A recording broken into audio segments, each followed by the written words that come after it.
Hello everybody, my name is Glenn Mickey and I'm the owner and manager of Glenn's Driving School in Edmonton, Alberta.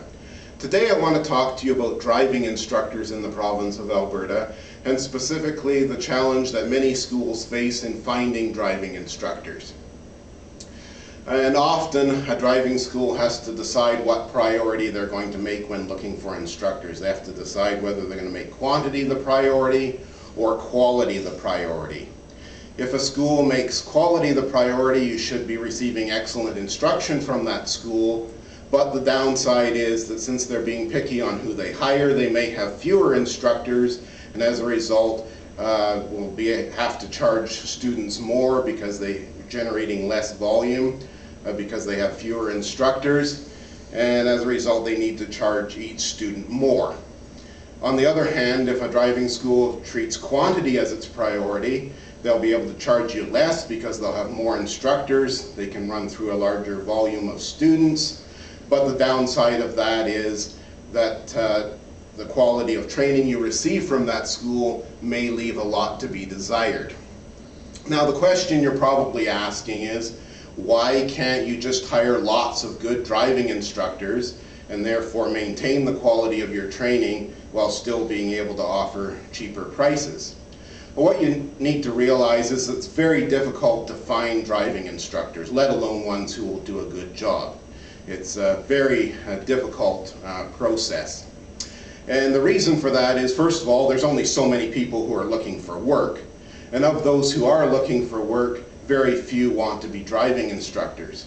This becomes very evident when we run ads for employees. For example, if we run an ad for office help, we receive numerous resumes. If we run an ad for a driving instructor, we receive very few. Now an example of this is Colleen here. Colleen applied to work for us for the summer. She was one of many people who applied. But now I'm going to ask her a question. Colleen. Yes. How would you feel about being a driving instructor? I would never, ever, ever be a driving instructor. I don't have the patience. I can't stay calm. No. You could not pay me enough to be a driving instructor. You couldn't. Really? You're sure on that? I'm positive. Okay. So there you have it. That's how a lot of people feel about being a driving instructor. And you know, that's not necessarily a bad thing. If a person feels that they can't do the job, it's much better that they take that position than take the job and do a poor job of it. Now, you only have so many people who want to be driving instructors, and then that group, which is pretty small to begin with, is going to be shrunk down even more. And one of the first things that's going to shrink that group down more is a number of prerequisites that a person must meet in order to be considered for the position of driving instructor. Remember, you have to be licensed by Alberta Transportation, so they set certain prerequisites. And one of them is that the applicant must be able to provide a criminal record check that is satisfactory to them. And we have no complaints about that. Being a driving instructor, you're in a position of trust, and you don't want to give that to just anybody. The student's safety and security is very important, but that will shrink down the number of people who can be considered. And sometimes that does become an issue. We've had, for example, people apply to work for us who have assault convictions. And I don't think you'd want to be going out having someone train you as who has an assault conviction. I mean, obviously there can be various circumstances there, but you want somebody who is patient, and, you know, not somebody who maybe is going to lose their temper with you, as things can come up during driving lessons, as Colleen seems to realize. So there's that prerequisite. Then also a person must have an excellent driving record. And that's no problem there either. That's understandable.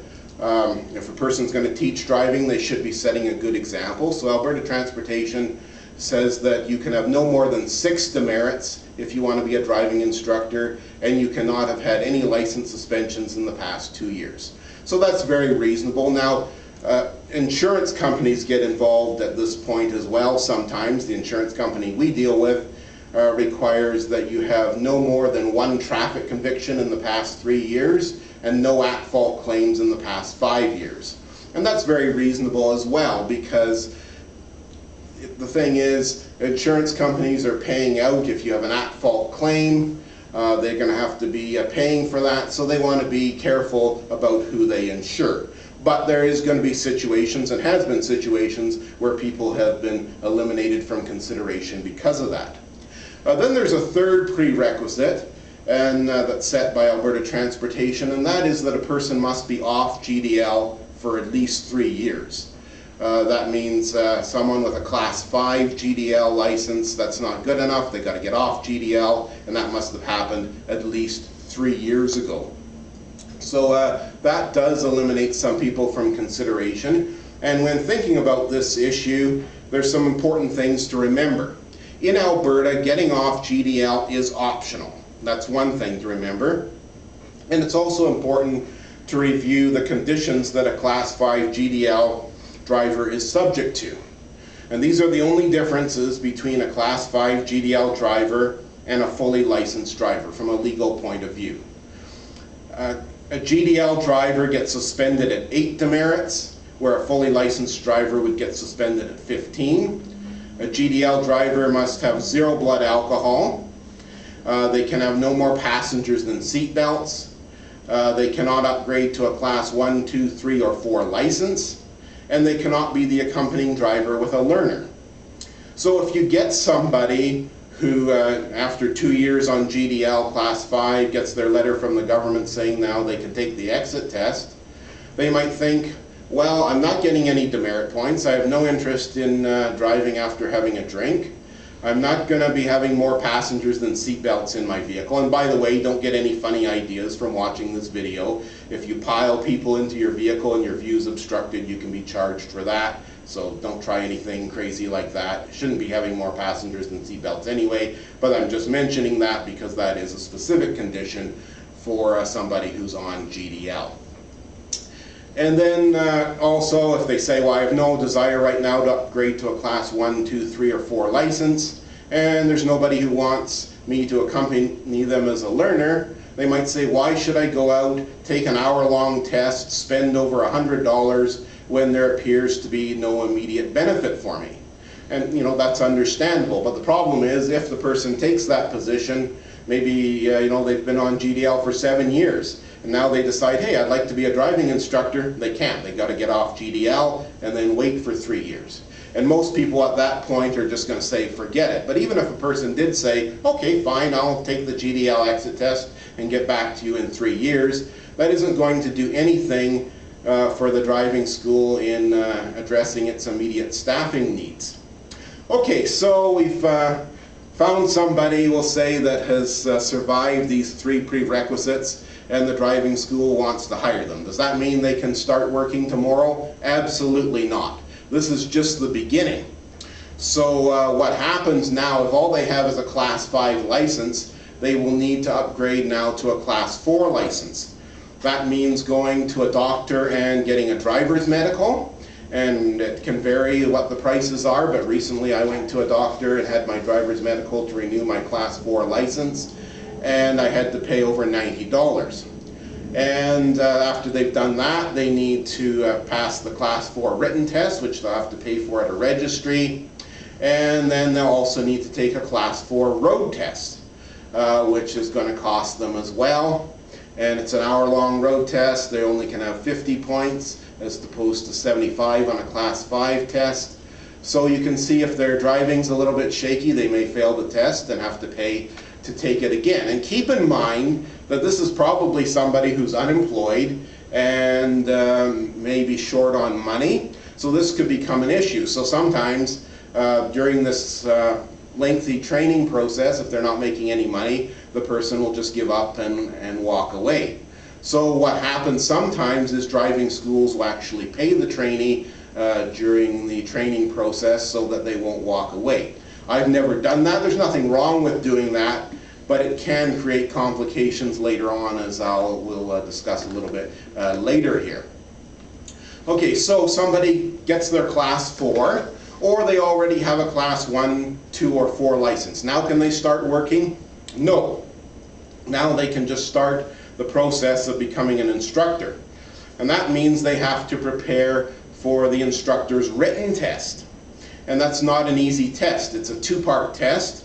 There's 50 multiple choice, or most of them are multiple choice anyway, test that they have to take that deals with the general driving. And then there's a 20-question test that has questions on it that are specific to Class 5.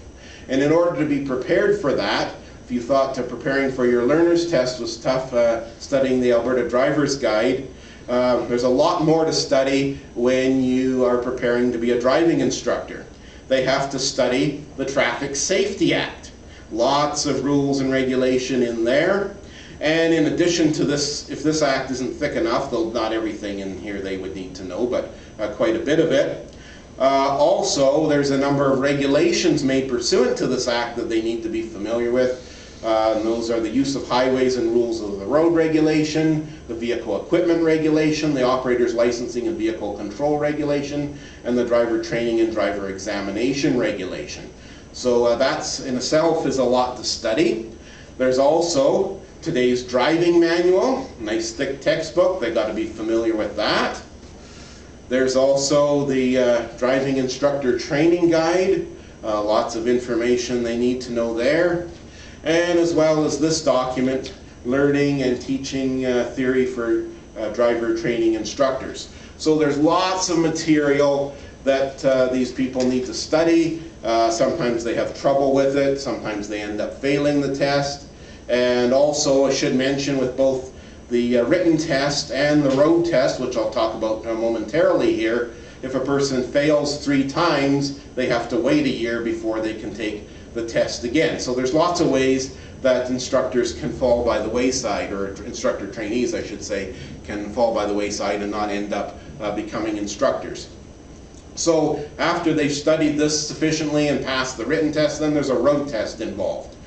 And that involves 2 parts. There's an hour-long portion to the exam where the examiner takes a look at the person's driving, and if that appears to be satisfactory, then they move on to the training modules where the trainee needs to demonstrate to the examiner the ability to teach skill sets such as parallel parking, hill parking, left and right turns, pulling in and out from the curb, and various other skill sets that are required in driving.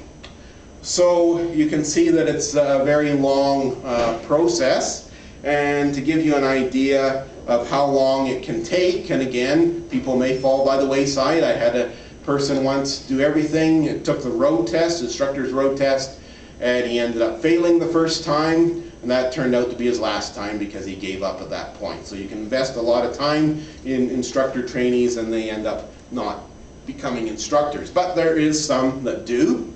And I took some notes just to give you an idea exactly how long it can take. It can vary, but this gives you an idea. One lady applied to work for us and started her training on January the 4th, and she already had a Class 1 license, so she didn't have to go through the process of getting a Class 4. But she started January 4th. Her last lesson was March 20th. I had to put 35 hours of training into her. Keep in mind, the driving school, if they're paying, they're investing financially in the person, but also they have to train the trainee, so they need to invest a lot of time in that as well, or pay somebody else to do it. So there's a big commitment there, not only on the part of the trainee, but on the part of the driving school. So she took 35 hours and became certified on April 2nd. So that was one of the longer ones, took her almost 3 months. Another lady started her training on May 3rd. Her last lesson was June 23rd. I had to put 22 hours of training into her, and she became certified on June 29th. So almost 2 months there. One fellow came to us, started his training on April the 5th, finished his training on June 1st, became certified on June 18th. I only had to put 16 hours into him, so he was one of the ones that it required less training, but it took 2.5 months before he was certified. Someone else who took training with us started on December 30th, finished their training on January 28th. I had to put 29 hours of training into this individual, and they became certified on February the 3rd. So you can see it take, and that was one of the quicker ones. You can see it still took her over a month to become certified. So you can see a lot of potential to fall by the wayside, and a lot of waiting time also for the driving school, if they're, especially if they're requiring or relying on quantity to operate their business. So if you think about it, all the time that they have to invest, and if they've been paying out for the person to be trained, or they've been paying the person so they won't run away, you can imagine now, especially if they're making quantity their priority, how anxious do you think they're going to be to get rid of this person if the person is performing poorly and is not going to improve? Probably not. In fact, one owner of another driving school here in Edmonton actually said to me, sometimes you have to put up with bad instructors just to get people through. Now, if you're a student or you're looking to enroll a student in a driving school, you're probably quite horrified that somebody would say that. But when you look at the circumstances here, you can probably kind of understand why he would take that position, especially if he's relying on quantity to operate his business. Now, obviously at Glenn's we do not follow that philosophy. We'd rather charge more and give you quality training. But you can see the kind of position that driving schools are in. Now, what's interesting about this comment is he made it after I said something to him about a lady who had applied to work for him. She had taken her training with us and had been certified, and it didn't last very long because her performance was very poor. I was convinced she would never improve, and so we terminated her, and she went to work for him. He phoned me. I explained what happened, and after explaining to him what happened, I assumed he wouldn't hire her, but after making a comment like that, it would kind of suggest to me that maybe he did. I don't know for sure, but you know, he says you've got to put up with bad instructors to get people through, so it would kind of be logical that that's probably what he did. Now, you might be saying, okay, just how bad was this instructor? Maybe you're just an extreme perfectionist. Well, you can decide for yourself, because I've taken some notes here on from her file, so you can get an idea exactly why we were dissatisfied with her. She had problems walking a student through a parallel park. So this is an issue. Obviously, you're paying for training. It's not fair. You paid to have someone train you and they can't walk you through a parallel park. The issue was not the student not following her instructions. The problem was her instructions. Also, there were safety issues. There was a situation where a student was wandering and nearly hit a median, and she didn't grab the wheel, so you know, safety issues there. She allowed a student to turn right on a red light without stopping, which is a traffic violation.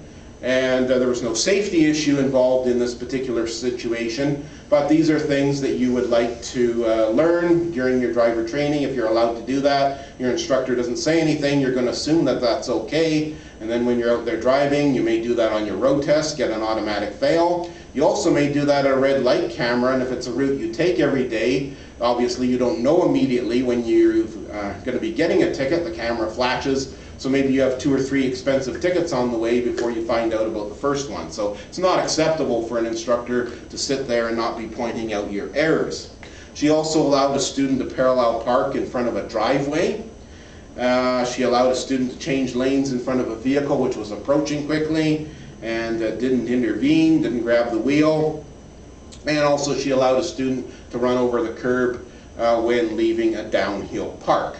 So you can decide for yourself whether I was unreasonable in not allowing her to continue to work here.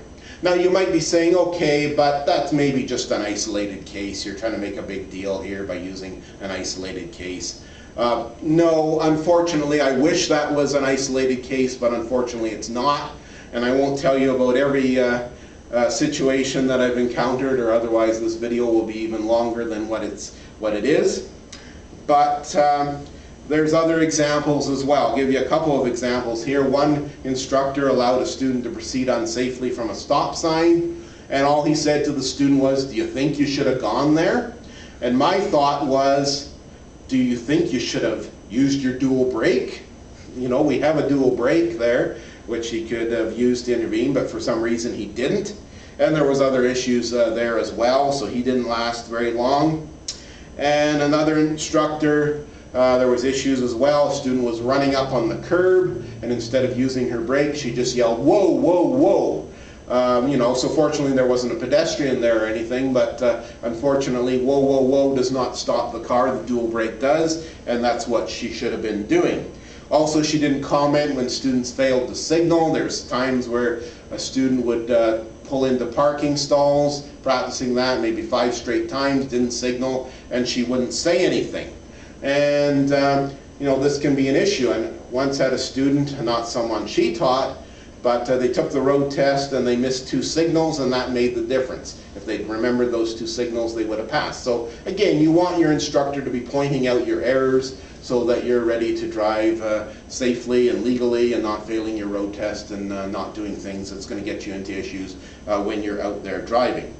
Also, she allowed students to tailgate, and that's the biggest cause of collisions and injury collisions, so that's certainly unacceptable. And didn't comment when a student was slowing down and wandering to the left at a controlled intersection. So again, safety issues, not intervening. You're paying money, you want the instructor to do their job and not just sit there and let you make mistakes and do unsafe things. Now you might be saying, okay, but these were people who were inexperienced. If I go to a driving school and they tell me that this instructor has been working for a number of years, that person is going to do a good job, right? Not necessarily. They might, but don't count on it. I hired an instructor a few years ago who had worked more than 2 years at another school, so she had more than 2 years as a licensed driving instructor in Alberta. And before hiring her, I checked with the other driving school. They said that she was good, there was no problems there. And the reason she wanted to work for me was she lived in Edmonton. The driving school she worked at was outside of Edmonton, so she didn't want the long commute, which was certainly reasonable. So naturally, hiring someone who's already certified, you can start them working right away. You don't have to wait a month or 2 or 3 before you can make use of them. So it seems like a good situation. But again, at Glenn's, we emphasize quality. I could have just let this instructor teach and monitor her every 6 months or so. That's all that's legally required. But I want to make sure that a person's doing a good job. You're paying good money for the course. I want to make sure that you receive quality training. So I monitor her thoroughly before I would let her go out on her own. And unfortunately, a number of problems that came up that I noticed. One is she allowed a student to park in a no stopping zone. I guess not being observant, not noticing the signs, but that's not a good situation. She specifically told a student to park in a no parking zone and had a student parallel park in a spot that was within 5 meters of a fire hydrant. So, this is coming from somebody with over 2 years experience as an instructor. Also, she provided no comment when students were speeding, tailgating, rolling through stop signs, failing to signal, and didn't even comment, let alone intervene when a student was proceeding unsafely from a stop sign. Again, fortunately, there was no collision, but if the person hadn't braked in time, there certainly could have been. And these are all very important issues. Speeding, rolling through stop signs, that'd be an automatic fail on your road test, and she just sits there and doesn't say anything. Tailgating, again, that's the #1 cause of collisions. So you want an instructor who points these things out.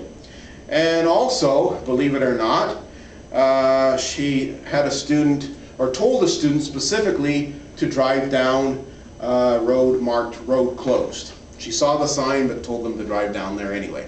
Not something you want to be doing. If this road is marked road closed, it's marked for a reason, and it's kind of setting a very bad message to the student that even though a sign says something, you don't have to listen to it. Also, she seemed to have knowledge issues. She told a student about, she didn't actually have the student do it, but she told the student you can do a 3-point turn in an alley. That's not the case. That's prohibited in the use of highways and rules of the road regulation, because any turn, like a U-turn or a 3-point turn where you're proceeding to go in the opposite direction, first of all, if you're in an urban area, you can't do it unless you're at an intersection, and there's some intersections you can't do it at either, but why her statement was wrong is because You can't do it at an alley intersection, and you can't do it if you're not at an intersection. So alleys are totally out of the question, and someone who's a driving instructor should know that. Now, at least these instructors were all nice to the students, and they all spoke fluent English. These can be issues as well. Some schools, people have complained that they went there and they had trouble understanding the instructor. And that won't happen at Glenn's because though we certainly don't require that a person speak English as their first language, that would be unfair. But if there's any issues with understanding the person in the interview, they won't be getting the job, because there can be enough issues with communication when two people speak the same language fluently, let alone if there's trouble understanding each other.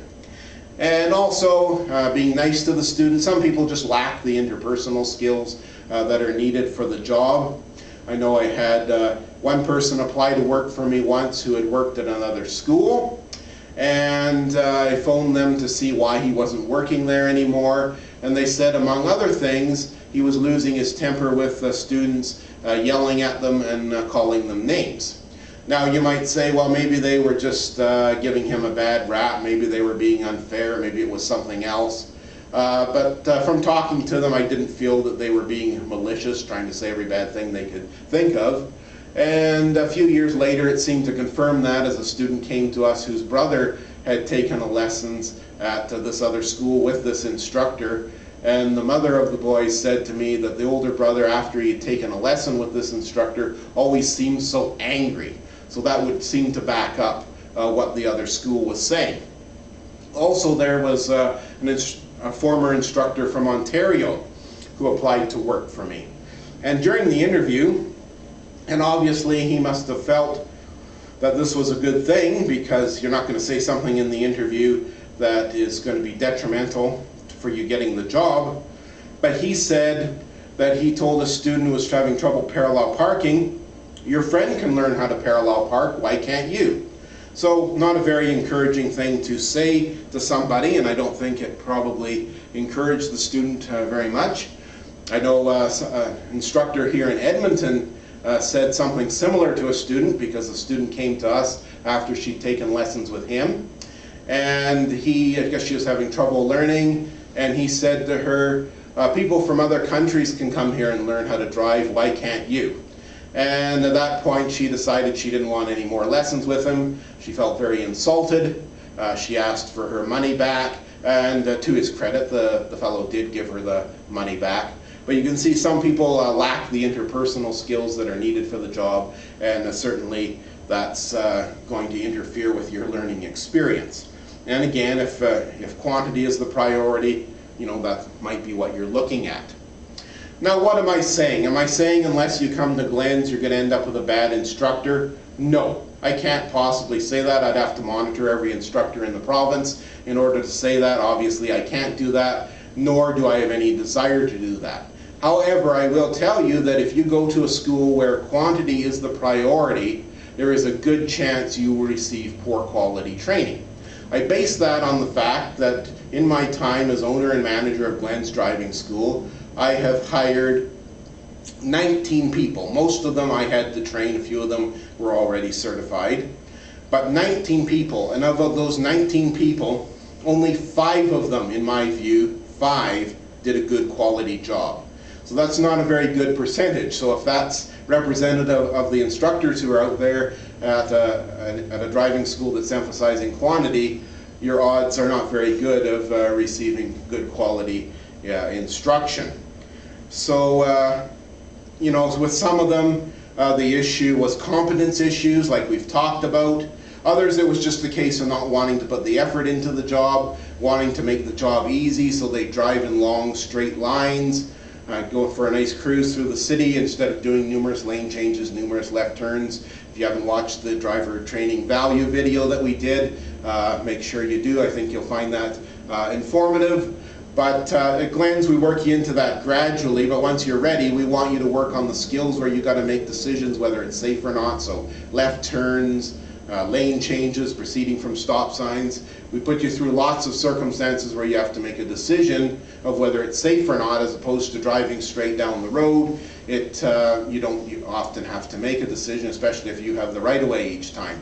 So at Glenn's, we're not going to put up with instructors who do that. If they're not willing to give you good quality training, they're going to have to find work someplace else. And recently we were rewarded for taking that position with a lady because she brought her daughter to us for driver training. She had 2 other daughters who'd taken driver training previously, one with us and one at a school that charges considerably less than we do. So why did she bring her 3rd daughter to us? It's because she likes paying more? No. It's because she noticed that the daughter who had taken driver training with us was a much better driver than the one who had taken training at this discount driving school. So that speaks to our commitment of quality in our training. So if you'd like more information about Glenn's Driving School, there's a number of ways that you can contact us. As you can see on the board there, our address is Suite 307, 9006, 132nd Avenue. And so if you want, you can stop in and talk to us between 10 and 2 and 3 till 6, Monday through Friday. Also, you can call us during that time. Our number is 780-478-1777. And of course, you can also take a look at our website and contact us that way as well.